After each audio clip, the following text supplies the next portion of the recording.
Welcome back to the CoolFigurez channel. I'm your host, Jesse the Bat Madrigal, aka the Buff Collector. The information on this channel is intended for adult collectors and not children.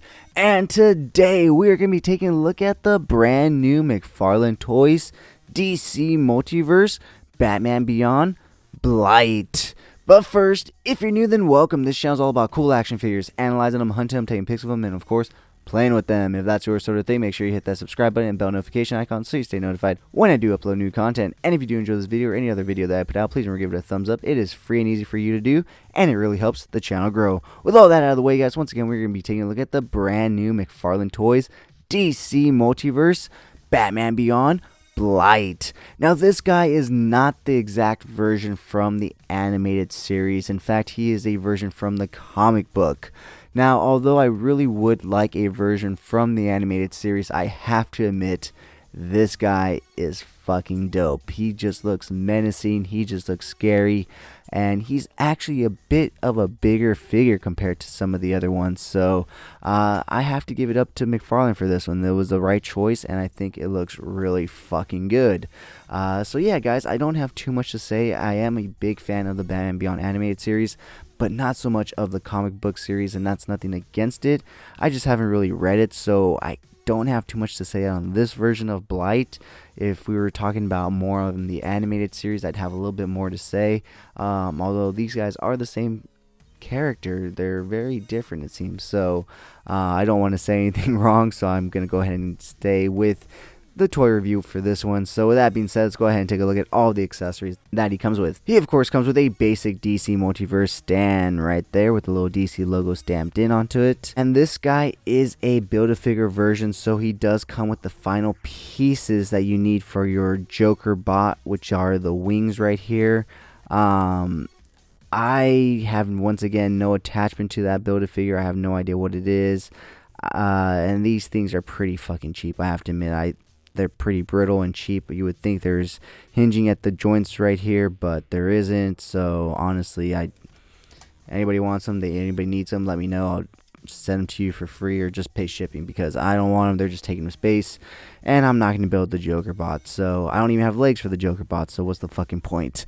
So he does also come with a trading card. So here we can see, and they started to just use the fucking action figures as like pictures, which is really starting to bug me, because like with this, it should just be a picture of Blight, but here we have Shriek, the Joker bot, Batman Beyond, and Batman Beyond Woman. So you know, it is what it is. But here's a look at the back. If you want to pause the video and read that, go ahead.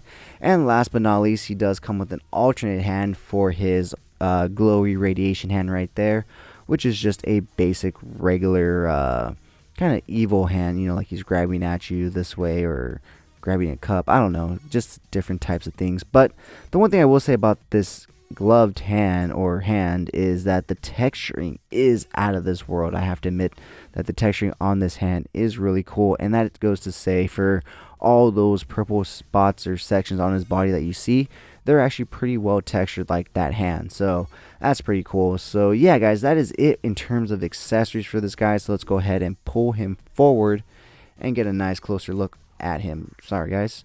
But yeah, so as you can see, it is kind of hard to see the sculpt inside, but he does have a black skull in there.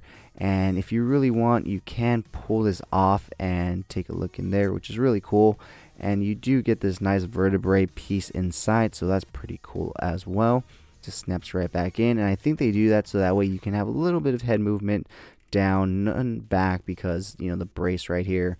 But before we get into articulation, let's just take a look at the overall sculpt, because like I said, the detailing and the texturing in the purple is actually really fucking cool, and I have to admit that the green lines are actually really fucking clean as well. So I have to admit, this was a great job in terms of McFarlane doing a great figure. And I do like these little translucent green things right here on the back. Don't know what they are, but it's pretty cool.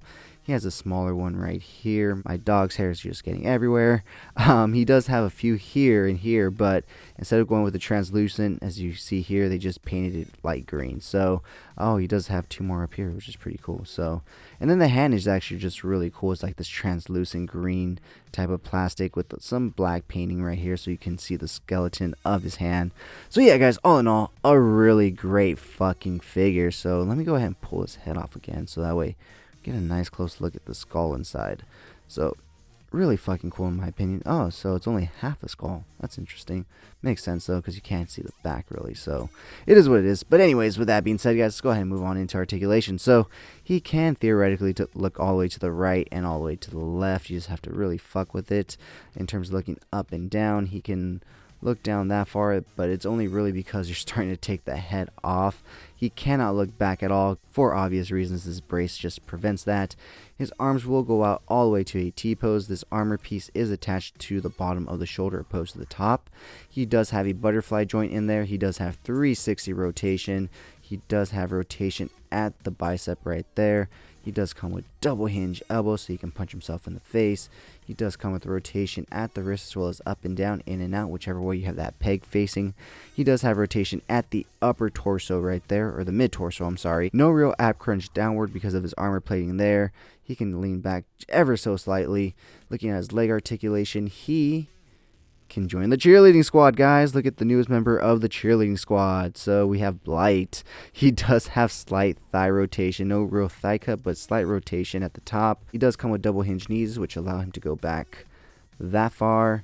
He can kick that far forward, that far back. His ankles are kind of limited, but they will go down that far.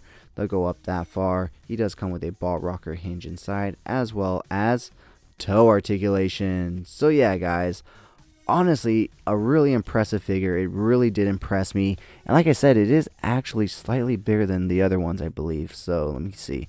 I have my Joker. Yep, I have my Joker right here, and as you can see, he's not standing straight up, but let's see.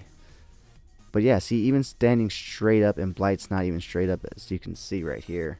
Blight is a smidge taller than the Joker, so yeah, it is a bit of a bigger figure.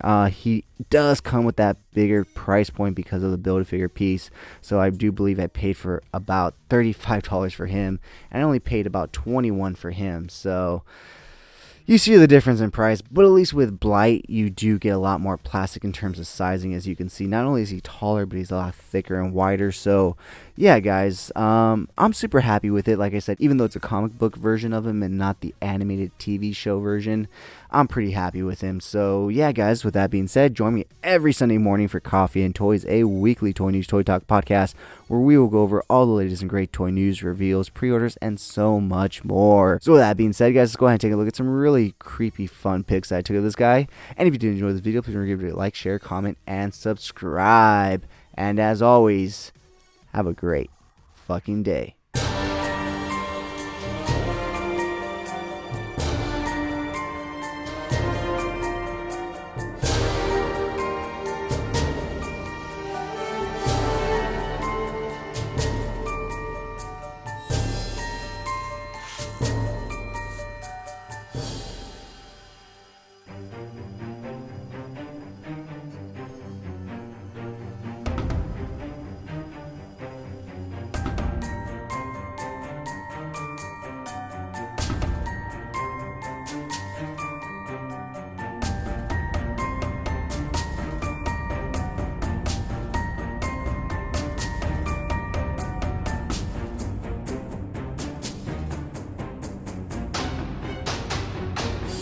Thank you so much for sticking to the end of this video. If you enjoyed those pics, you can find the full images over on Instagram at CoolFigurez.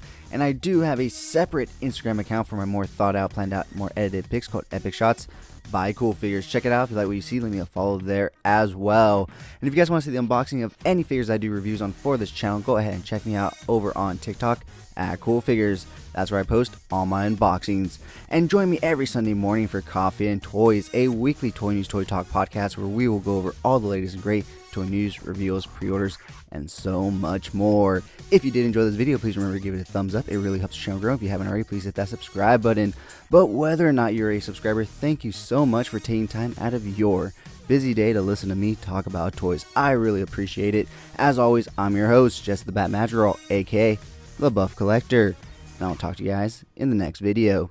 Thank you so much to this channel sponsor, VRare Store. Check them out for all your Funko Pop, anime, Pokemon card, and toy print needs. And of course, use code CoolFigurez at checkout for 10% off your order. VRare Store. Check them out, guys.